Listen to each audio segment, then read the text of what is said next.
पण मला विश्वास होता, तुमच्या एकनाथ शिंदेला विश्वास होता.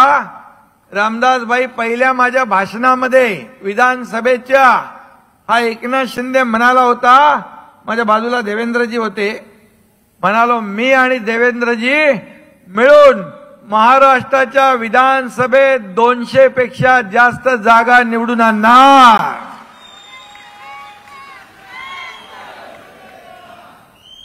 आणि नाहीतर गावाला शेती करायला निघून जाईन हे मी सांगितलं.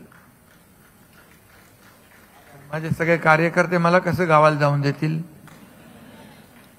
आणि समोरचे लोक सांगत होते, जे एकनाथ शिंदे बरोबर गेले ते एकाला पण निवडून येऊ देणार नाही.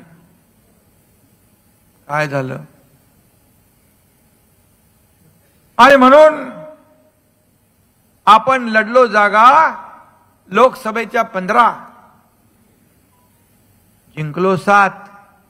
थोडीशी गडबड मागे पुढे झाली, आपण ते काही तडजोड करायला लागल्या, नाही तर 3-4 जागा अजून आल्या असत्या. म्हणजे 10 ते 11 जागा शिवसेनेच्या आल्या असत्या 15 पैकी. आणि समोर उभाटाने लढवल्या 22, आल्या 9. लोकसभेत देखील आपल्याला उभाटापेक्षा 2 लाख मतं जास्त मिळाली आपल्या धनुष्यबाणाला. आणि विधानसभेमध्ये ते लढले 97, आल्या 20. तुमचा एकनाथ शिंदे आणि धनुष्यबाण आणि शिवसेना लढला 80, आले किती? तब्बल 60 लोक.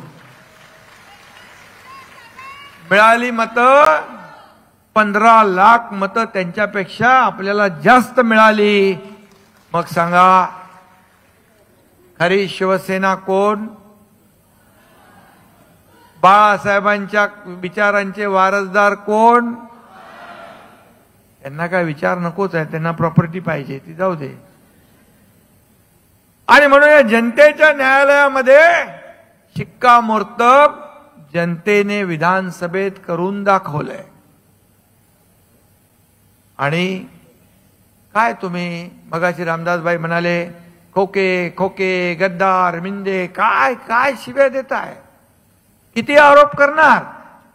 पण खोके खोके म्हणणाऱ्यांना या महाराष्ट्रातल्या जनतेने खोक्यामध्ये बंद करून टाकलं ना, केलं ना. बरं, त्यांना खोक्याशिवाय झोप लागते का? नाही. मगाशी रामदासभाई बोललेच, त्यांचा चांगला समाचार काढलाय. बोले कुठे कुठे ती काय बावडी का काय? आपल्या देशात नसेल ती, देशात